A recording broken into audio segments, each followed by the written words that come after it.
The opportunity came to audition for Emma in One Day, and initially you said no. Yeah. Why?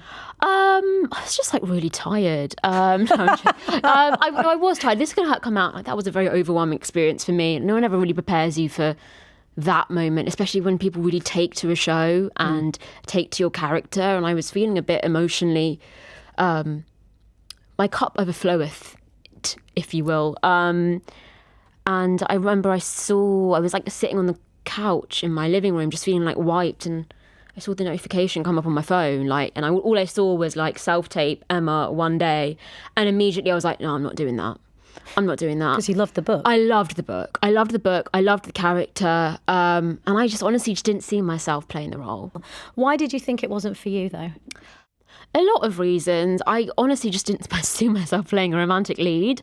That's not something I really identified myself with, especially being a comedian. I've always sort of been the self-deprecating type, and it just didn't kind of sit with me that I would be the girl that I would play the girl that the guy fell in love with. We were just having this conversation just before, you don't see a lot of brown women on screen being the romantic lead. You never see women like that in that position, and it's happening more and more now for sure. But I definitely realise how sort of unique this is, and it took well into the process and into filming for me to sort of be like, oh yeah, I am this character, and I identify with her in so many ways. I reread the book when I was auditioning, and I was like, we're so similar.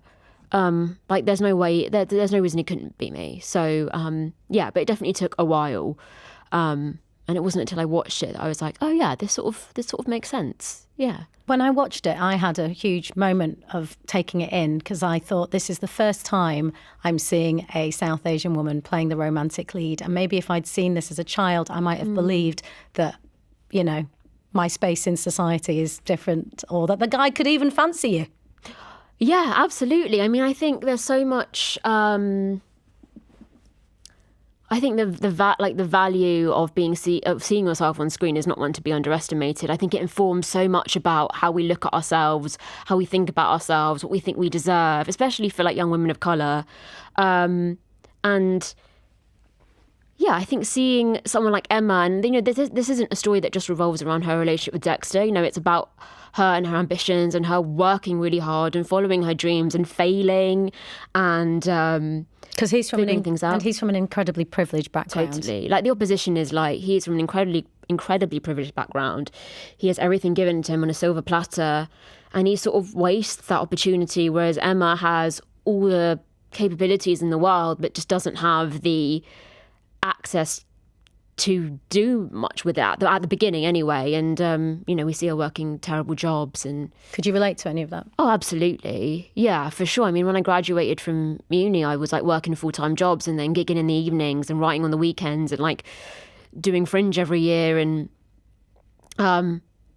because you need to make money. A girl's got to eat. So, I was waking up at 7 a.m. and then going to work and then going to a gig and coming back at 11 p.m. and then doing it all the next day. And most of the day I was in jobs that I didn't like, that didn't fulfill me. Thinking about one day hopefully doing this full time. And it feels very... Do you know what's really weird is we filmed... some of this in Edinburgh, and we spent a couple of days at the top of Arthur's Seat, and so I've done a lot of Edinburgh Fringes. Yeah.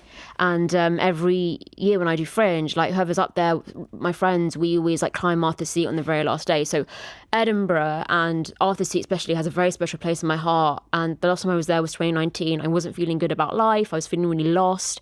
And then literally 3 years later, almost exactly, I'm at the top of Arthur's Seat filming the lead in One Day.